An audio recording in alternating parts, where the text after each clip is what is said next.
रघुवंश में रूप की मंजरी जिसकी शोहरत से सारी दिशाएं मचलती है मलागी राजा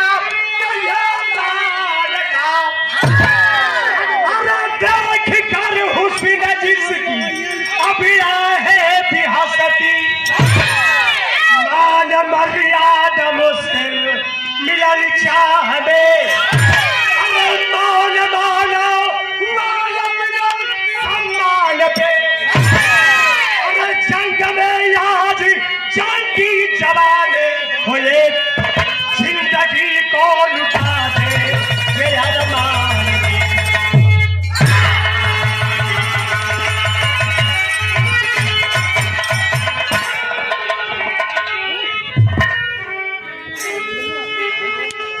कहानी का एजे से शुरुआत है। अगोरी का राजा रहल मोलागित राजा इतना दुष्ट राजा रहल इतना दुष्ट राजा रहल कि जवान बहन बेटीन के देखा है तो आबरू लूटे बदे पागल हो जाए दीवाना हो जाए। अरे बाप रे बाप वही के पड़ोसवा के रहल माहर यादव हमहन के कुल खानदान कर रहा माहर यादव के एक बिटिया पैदा भई जौने बिटिया का नाम पड़ल मजरी शुद्ध नाम होकर मंजरी रहल लेकिन हमहन के बिरादरी में काने में अंगुरी डाल के लोरकी गाँव वाला मजरी बतावल मजरी नाम पड़ल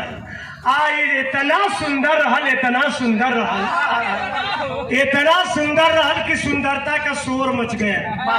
जब शोर मच गया मोलागित राजा के खबर लगल है कलश करे बाप रे बाप माहर यादव के बिटिया इतना सुंदर बा कलश की जब बड़ हुई पहुंच गल वही घर वही परिवार में राजा रहबा कल कौने बात का डर हो और लड़की के कलाई में धागा बांध दिलस कलश की जब बड़ हुई ना इनके मत समझा हाथवा घूम जाते तो का यार ना घूमी का हाथा है हरो घूमी हो कमले हाथा घूमी जरूर हरो घूमी हाँ तो ही मत जनिया किया नहीं के हाँ जब बड़ हुई जब सयान हुई यही के साथ हमार बियाह हुई कहीं के धागा बांध दिलस धागा बांध दिलस ये तो गलत काम कर दिलस। राजा प्रजा का रक्षक होता है। अब योगी जी ऐसा काम कर जी है तो राजा कैलाश लेके पत्रिका माहर खोजे लगना देश में घूमे लगना कहला कि हई राजा हमारे बिटिया के कलाई में धागा बांध देना अब वो जात बिरादर कर रहा तो कहे के और तेली तमोड़ी के जात कलाई में धागा बंधले हो अपने बिटिया का शादी करब तो कोनो हीरे के साथ है इस साला तेली के साथ करब ना ना ना ना लेके पत्रिका घूमे लगला जब घूमे लगला तो यहाँ भाव लगल वीर रसकलाई हो कैसे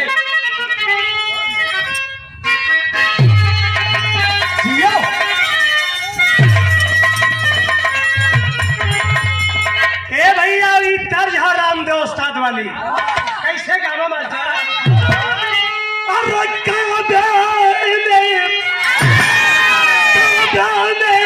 तेरा जाला काशी में नजारा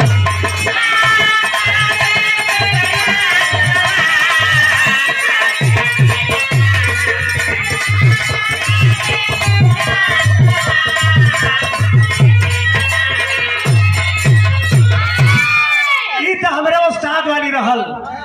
यही के महुआ चैनल में 2012 में जब हम गए रहे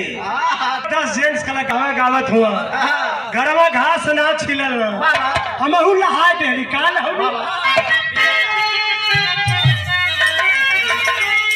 होनी बालाजी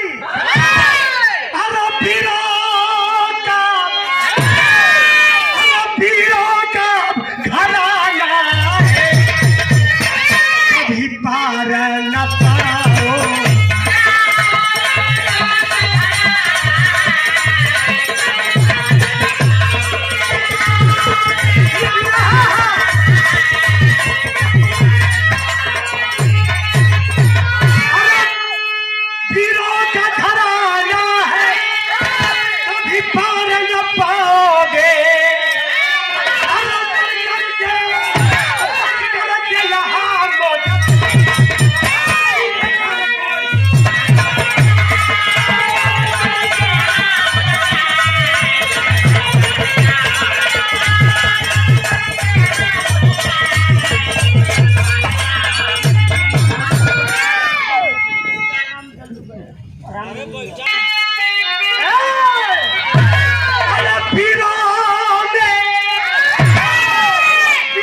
वाली को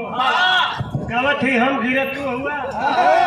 वो बात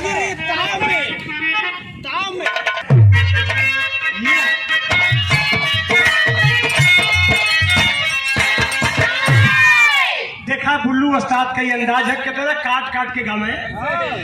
कि गढ़ गौरा वाला लोरिक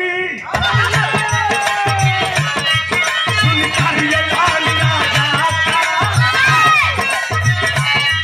अरे चिरता में मगर का अपनी बरात को साजा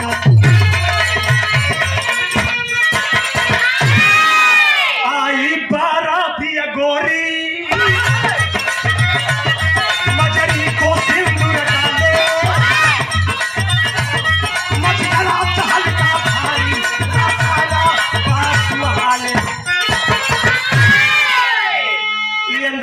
उस्ताद कर रहा है लेकिन यही कि राम दोस्ताद गाँव है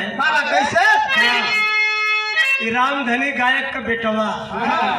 लड़को जना था गया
भैया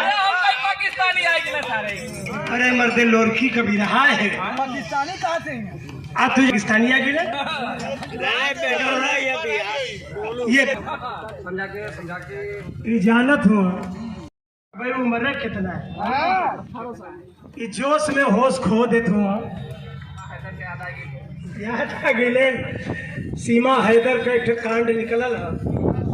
कुल लेका कुल गवैया गावत हो दोनों ही के बात याद आ गई लेकिन यार कहना हो कैसे भैया बात समझ ला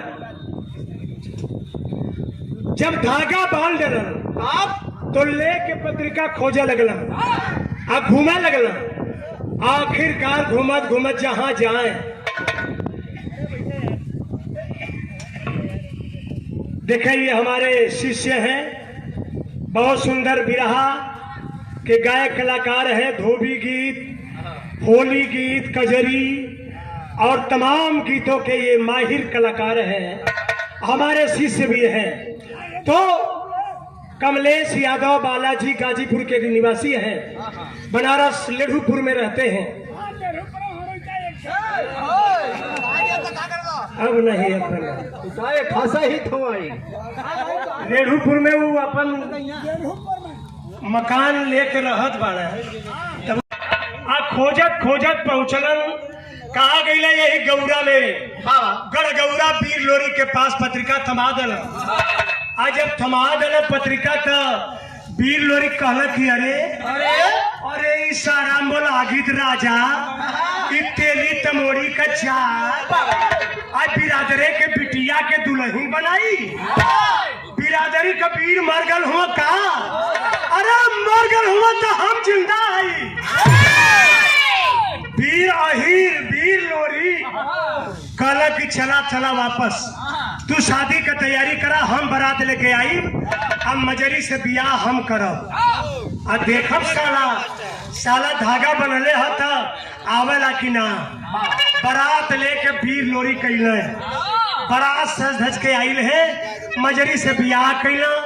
अब बारात मागी में सिंदूर भर के बिहाने बिराई करा के दुल्ही लेके चल देना हाँ तो विदाई करा के चल देना गांव के बाहर पोखरा रहे पोखरा पर डोली उतरवा देना बीर लोरी डोलिया उतरवा देना कहले कि देखूंगा सारा किस मिट्टी का बना है। ओकर मतारी दूध पियौले हो कि हमार मतारी। अरे चोरी से दुल्हन बना के लेके ना जाओ, तनी डोलिया कहरन से उतरवा देना वही पोखरवा पर जो है लगल का भैल मास्टर तर्ज बदल गई।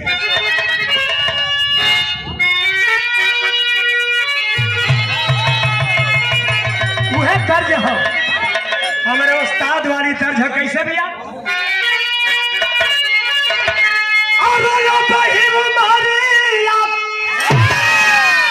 छोट गोरिया, अरे हाँ छोट गोरिया काहे रंगले बाड़ू लाल ला ओठ गोरिया, लाल लाल ओठ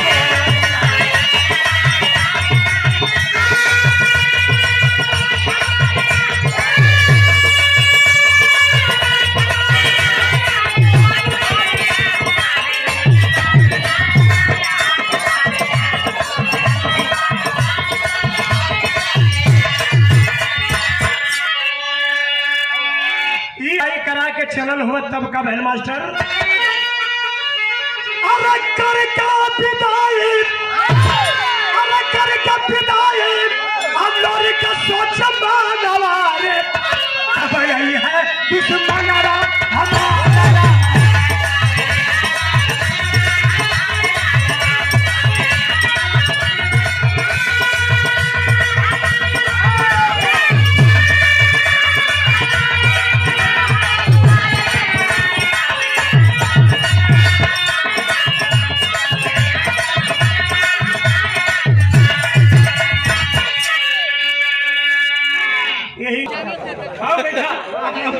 हमार भी आवाज सुनबा तुम कुल कहानियां कुल बताई।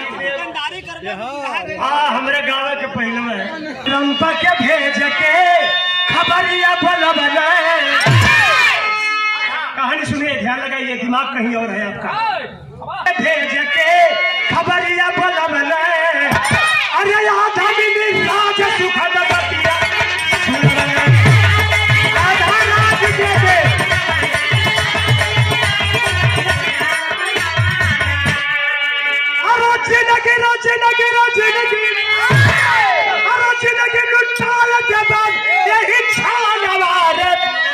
यही है दुश्मन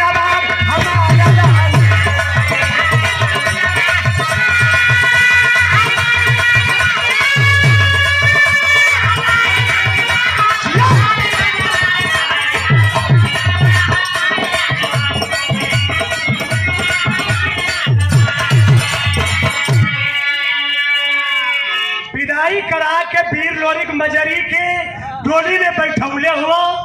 और डोलिया ले जाके गौवा के बहरवा पोखरा पर उतरवा दे।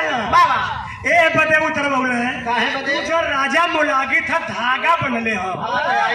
अगर मर्द होई वीर होई तो धागा बनले है तो लड़े बदे आई। इंतजार करे लगना। आज जब इंतजार करे लगना वही समय मोलागित राजा के पता चल गए। अरे बाप रे बाप, जौने मजरी के कलाई में हम धागा बनले और मजरी के दुल्हन के बना के कोनो गौरा का यही लेके जात हो। कौन से कल किया कहारो ए भैया डोली यहीं पर उतार दो। और रजवा बरोलस है अपने गांव का बहुत बड़ा पहलवान रहे। पहलवान मती रंपा भाट लड़वैया, अखाड़े का लड़वैया, कुश्ती का लड़वैया। चुप रहा का पागल होगी ना आदमी हुआ कि नहीं। अरे मुझे गाने दोगे भैया बाबूजी। भैया बोलौलन है रंपा भाट के, रंपा भाट के बोलौलन और कहना कि ये भाई रंपा, अरे भाई रंपा हमारी इज्जत जाए चाहते भाई। एक मजरी के दुल्हन बना के डोली में बैठा के गौरा के लोरी के लेके जात है। अगर मजरी वाली डोली लिया देते भाई ना तो हम तो के आधा राज दे दे। रंपवा भाट जब सुनलस तो बिना तेल का फुलौरी हो गया। कलश की अरे बाप रे बाप, अरे सरकार चिंता मत करा, अब्बे गईली अब्बे लौट के आईली, चल देलस घरे गए, आ घरे गए है जितना घर का सामान रहल पुरान धुरान उठा उठा के लगल फेंका, ओखरी सूप चलनी हरिया पुरवा पत्ता परोजन पर लगा भाई पुरान सामान हो, पुरान सामान फेंका लगल। दुल्हनिया कलश की समनिया काहे फेंकत हुआ है स्वामी? कलश की चुप छिनरी, बात मत कर, अरे हम लड़े जाते थे गौरा के लोरी कायल हो, वही से लड़े जाती हो के हरा दे तो हम राजा बनम राजा, आ तू बनबी रानी, तो बचा नहीं का ढल जाई पुल्ली पुल्ला तो के ना तू बुरा मत मनिया, ये हमारे अखाड़े का ही शेरनी है, अच्छी गायिका है। कहली है गुरु जी हो तो गुरु जी कुछ कही है ना, गुरु जी बस ये है कर कि काम ठीक ठाक चलत है ना, ये है करिए तो कहना है कैसे भैया? कुल सामान उठा के लगल फेंका करो चुप छिनरी, एठे गौरा का लोरी काला वैसे लड़े के हो, ओके लड़ा दे तो हम राजा बनब तू बनबी रानी, तू बचा नहीं का ढल जाए। आ तबले हर का भल की दुल्हनिया कलश की, अरे राम जी हो राम जी, अरे तब देर ही कौने बात करे राम जी, जा आ जल्दी लौट के आवा, लड़के दुल्हन लेके आवा, चला था तो यहाँ पी रस का भाव है कैसे जियो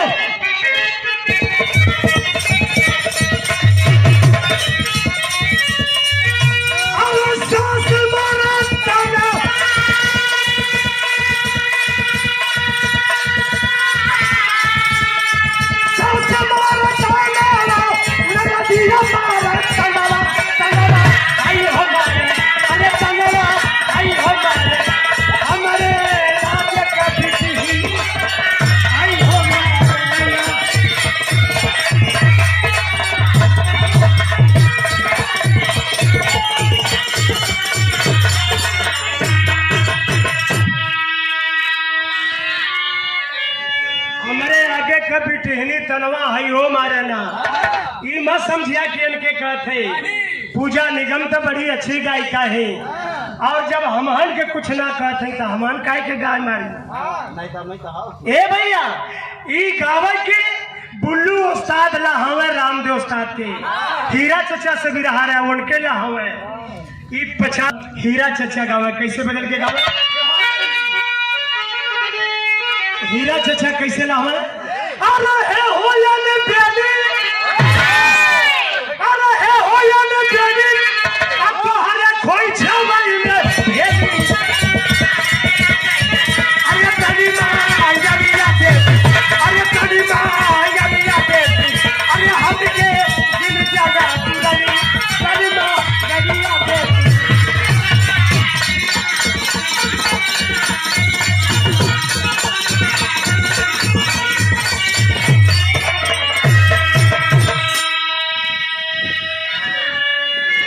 तो वो लोग लहावत रहे, वो समय लेडीज कम रहनी, अपने ही में लोग लहाए नहीं, इशारा कह के गाय नहीं, लेकिन बिरहा में हमारे कवि जी लिखे हुए, क्या लिखे हुए, अरे टोला में क्या चल रहा, टोला में क्या चल रहा, अरे लोग कब पाला करिया ये गवा बाजी, अरे फटावा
पीछे सासत में तोहरी जिंदगिया भैया भैया वही समय का भयल कि लोरी कलम मजरी से केरे मजरी तेरी डोरी कवा हाथ टार के देख रे हाई कवन आवत था बड़ा भारी पहलवान लगत हो गर्दा उड़ावत आवत हो दुल्हनिया जब वो हाथ टार के देखलस कालस की ये सैया अरे तो बहुत बड़ा पहलवान हो एकर नाम है रंपा भाट लड़ के पार न पैबा नहीं तो कुल खानदान में केहू के पूजे ले तो बुला ला तब ले लोहा लग गए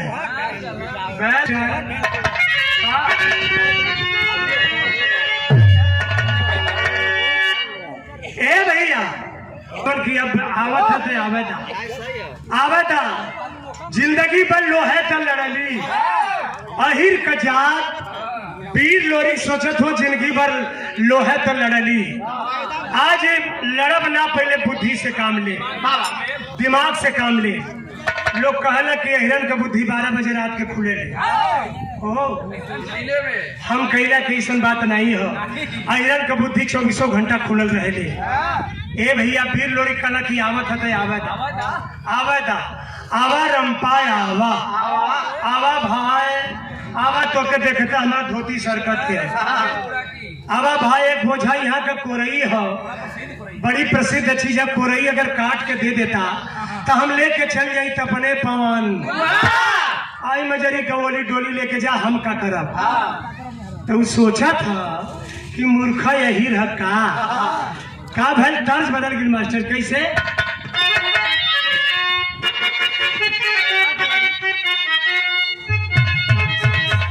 अरे हमारी पाई जेब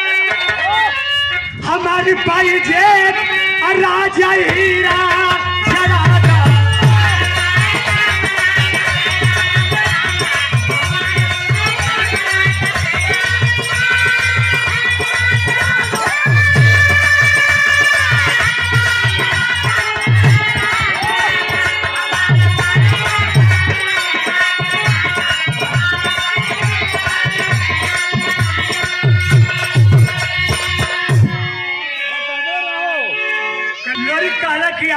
जरादा आवा भाई रंपा आवा तो के देखता धोती सरकत है भाई बड़ी प्रसिद्ध कोरई है काट देता भाई काट के बांध देता तो हम लेके चल जाई तो अपने पवन वो सोचा था कि कोरई एक बोझा कोरई काट दे तो लेके अपने घरे चल जाई लेके गलास उठा के काटे लगा अरे तेरा बड़ियार बोझा बन सकी जा न पावे कलश क्या कर दे आवा बोझा उठा दे अपने घरे लेके जा आज जो ही अपने कपारे पर बोझा रंपा भाट ले हलस तबले वीर लोरी पैतरा में आ गई का के मास्टर अरे उतारे ले हला हो आज पिठिया कच्चा बाबा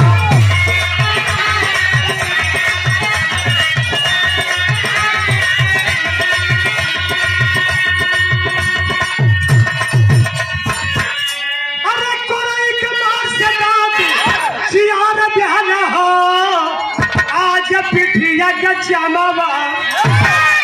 एक कोरई तान के मरला ना चिंगुरला बिगहन भागल जब रंपा भाट बोझवा अपने कपारे पर लेहलास वीर लोरी का हथवा खाली हो गए आ कोरई खींच के मरला लपका के मरला जब मरला तो चिंगुरला बिगहन भागल कलश करे बाप रे बाप ऐसा मारा भाई जिंदगी में ना पड़ल रहल है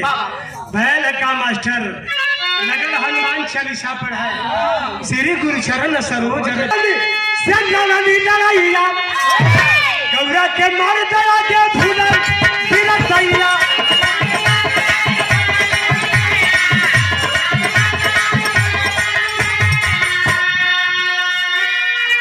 अरे उठर पर राज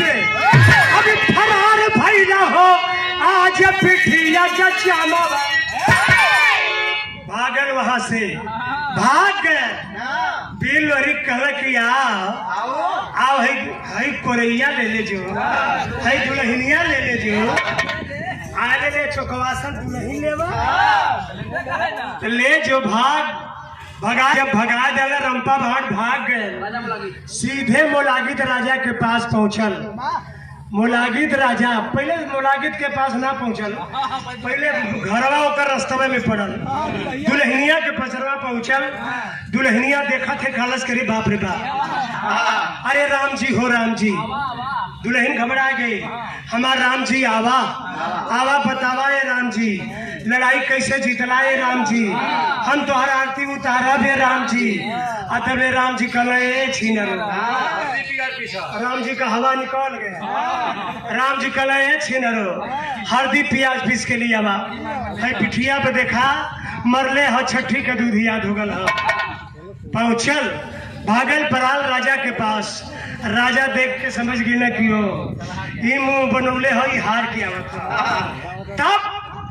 राजा सोचला कि तर्कस में बड़ा तीर हमरे हो, एक ठे भाग गल तब ही दूसर का हो। उनकर मंत्री लोग कल सरकार चिंता मत करा,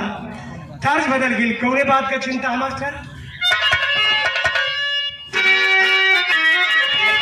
यहाँ लड़ाई के मैदान में फिर लोरी ताल ठोकत हुआ, तेरी का भाव हो कैसे? अरे देखई बे हम जागी के जोरावा, अरे देखई बे हम जागी के जोरावा, लोहा जीत के मजर के लगाई बे जोरावा।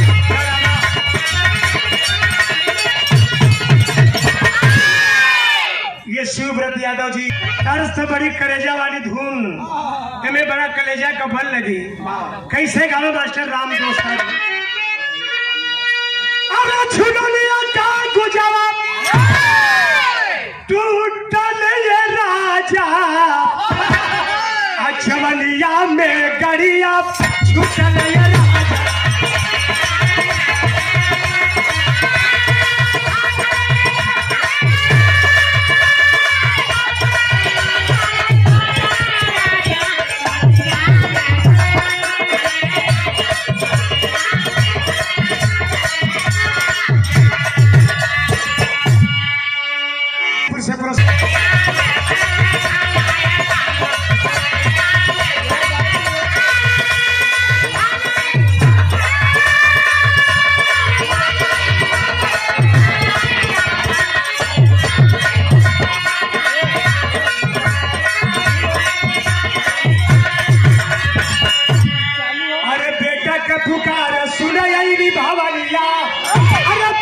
के पास तब पहुंचा जोगिंदरिया।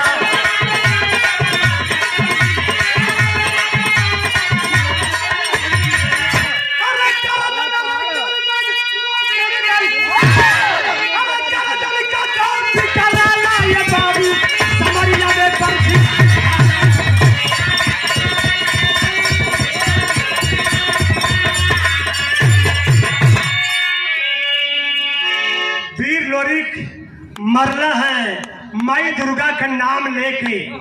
करना हाथी अमर रहा ना। माई दुर्गा ब्रह्मा जी से मृत्यु फरवा के अली स्वर्ग से, अपने सेवक के जाही का खून पियले रही ना, यही बेटे परेशान रही, मृत्यु फरवा के आ गई। अब कहनी उठा ले बेटा बिजली वाला तेगा रे, बिजली का तेगा उठा के मारना हाथ से, करना हाथी का गर्दन कट गल खाच से, धरती पर गिरल फच से। दूसर की लड़ाई वीर लोरिक जीत गई है। आज जब जीत गई है तो यह भाव लगन मास्टर कहना है कैसे, तर्ज बदला दे भैया कैसे हो मास्टर जियो। क्या कहा राजा उस दम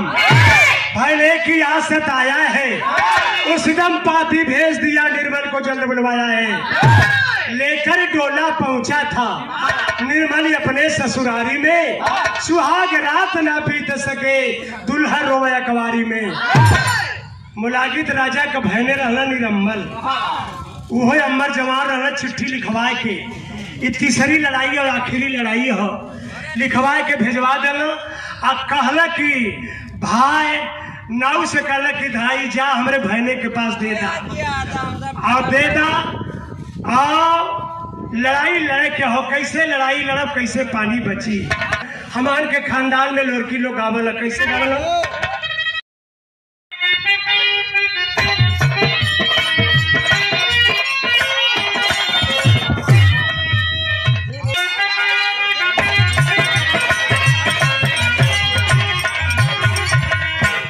निरंबल बेचारा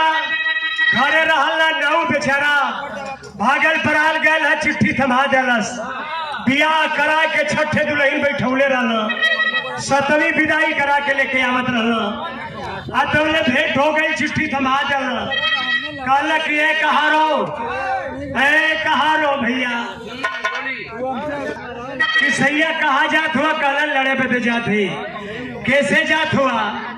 ऐसे दुल्हनिया रो के कहा थे कहा करलस अरे सैया अरे राम राम राम कहल तू करबे अपन बचवा मन बे बतियाया जहा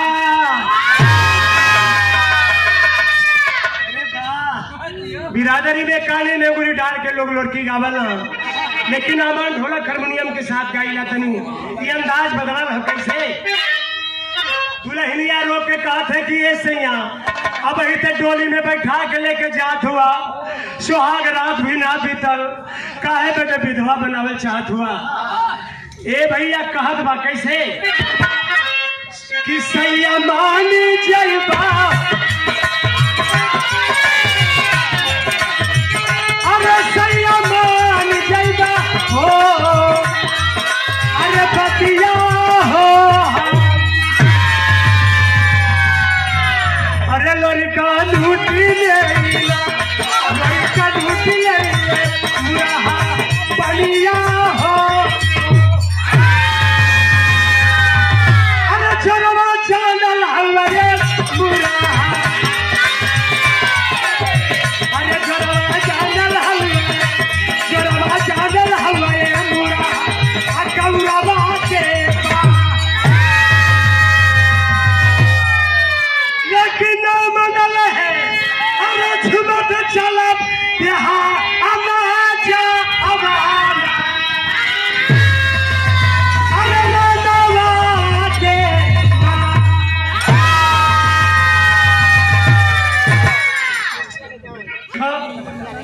मात्र 5 मिनट का ही है ओरिजिनलिटी हो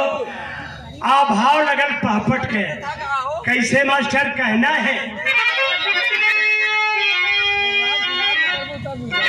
ए भैया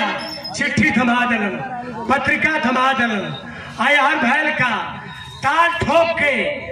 गरजत हो कलश की अरे वीर लोरिक पहुंचना हाँ निरम्बल आयल है अरे 3 बार चढ़ा के एक साथे मारा था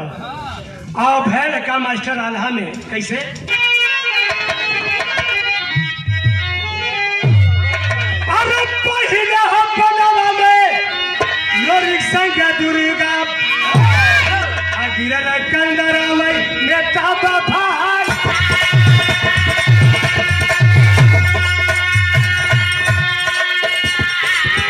अरे दुर्गा के छोटवा में ना गैया गया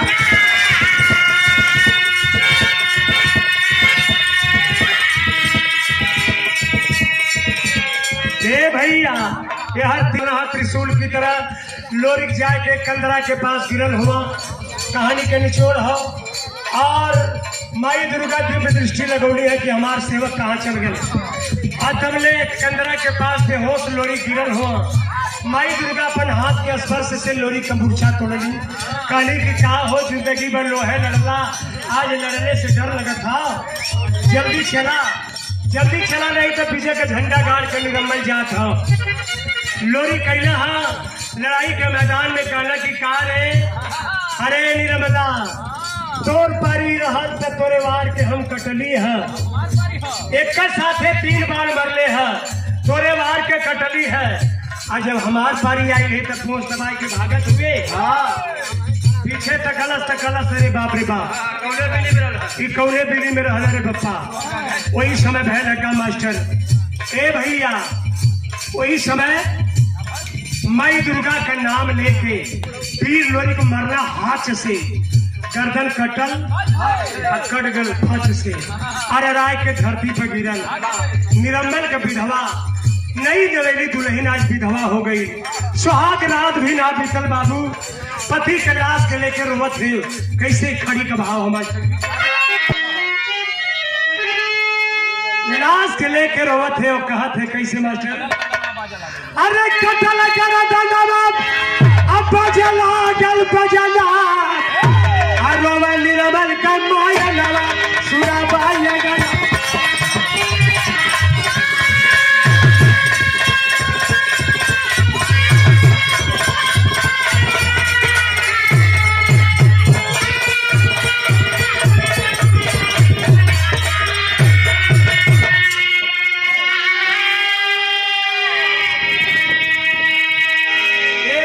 तो बिरहा खत्म, मेरे खानदान का परिचय जैसे लाल चावल 100 रुपए का मजरी मांग ले बरदान का मांगल चाहते कलश की तोहरे जैसन अब बहू मिले और तो कहना है मेरे गाने का भाव खानदान का परिचय ऐसे। गुरु बिहारी गुरु गणेश गुरु रामलाल वर्मा का स्वर का चल गया कभी बचन का विजय पता